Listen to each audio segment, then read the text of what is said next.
Tired of dropping your phone or struggling to prop it up? Meet the PopSockets phone grip with expanding kickstand in black, your new must-have accessory. Don't miss out. Grab yours today. Click the link in the video description to shop now on Amazon. Welcome to Google Trends Hub. Today we're talking about one of the biggest tech antitrust cases in 25 years, and it's all about whether a court should break up Google. Imagine walking into your favorite coffee shop and finding out that there's only one brand of coffee available. Would you be happy? Probably not.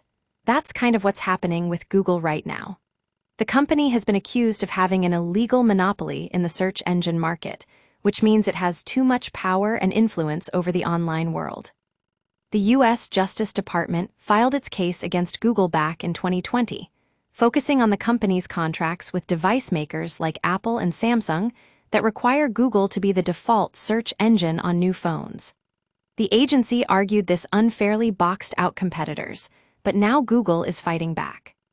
Google has agreed to roll back those exclusive deals, but the Justice Department wants much more.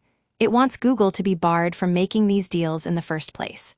And if that's not enough, they're asking the court to order Google to sell off its Chrome browser and the open-source Chromium project.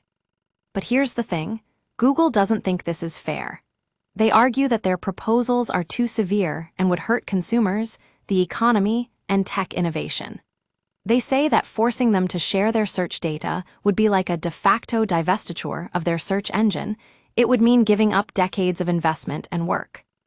But the Justice Department doesn't see it that way.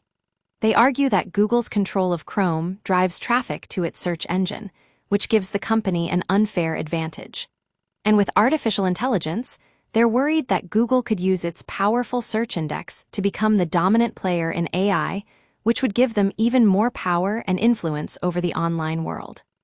So what do you think? Should a court break up Google, or should the company be allowed to keep on running as usual? Well, we don't have the answer yet. The court will make its decision soon, and if it's not in favor of Google, the tech giant will likely appeal. But one thing is for sure, this case has big implications for the future of tech and the online world.